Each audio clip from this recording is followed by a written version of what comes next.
श्री स्वामी समर्थ. मित्रांनो, मंगळवार विशेष कुलदेवीची सेवा म्हणून आपल्याला आपल्या घरामध्ये देवघरामध्ये कलशाची स्थापना करायची आहे. त्या कलशाला मंगल कलश असेही म्हटले जाते. तर मित्रांनो, मंगल कलश कधीही तांदळावर ठेवावा. मंगल कलशाला आसन असावे. मित्रांनो, ह्या कलशाची स्थापना केल्यामुळे आपल्या घरामध्ये सुखसमृद्धीची भरभराटी होते. त्याचबरोबर लक्ष्मीचीही प्राप्ती होते. अखंड लक्ष्मीचा वास आपल्या घरामध्ये राहतो. त्यामुळे नक्कीच आपल्या देवघरामध्ये कलश स्थापना असलीच पाहिजे. तर मित्रांनो, घरामध्ये कुलस्वामिनीच्या नावाने एखादा कलश नक्की स्थापन करावा. या कलशावरून त्याला कळस असेही म्हटले जाते.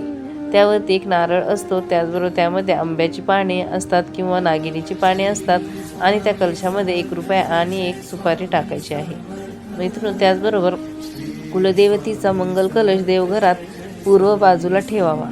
आपल्या हाताच्या डाव्या बाजूला ठेवावा आणि देवांच्या उजव्या बाजूला स्थापित करावा. अशा पद्धतीने हा कलशाची स्थापना आपल्याला देवघरामध्ये नक्कीच करायची आहे.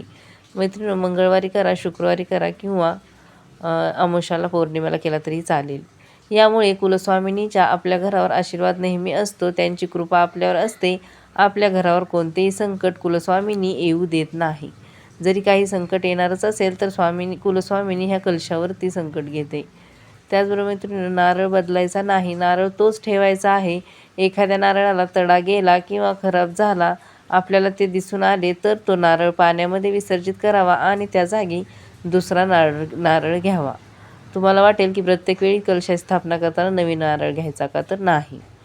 त्याचबरोबर मित्रांनो, अशा पद्धतीने या कलशाची आपल्याला स्थापना करायची आहे आपल्या देवघरामध्ये. नक्कीच तुम्ही मंगळवारी, शुक्रवारी किंवा पौर्णिमेला जरी केली कलशाची स्थापना तरी अतिशय उत्तम योग आहे. मित्रांनो, नक्कीच तुम्ही घरामध्ये देवघरात आपल्या कलशाची स्थापना आपल्याला कुलदेवीच्या नावाने करायची आहे. श्री स्वामी समर्थ. जय जय स्वामी समर्थ.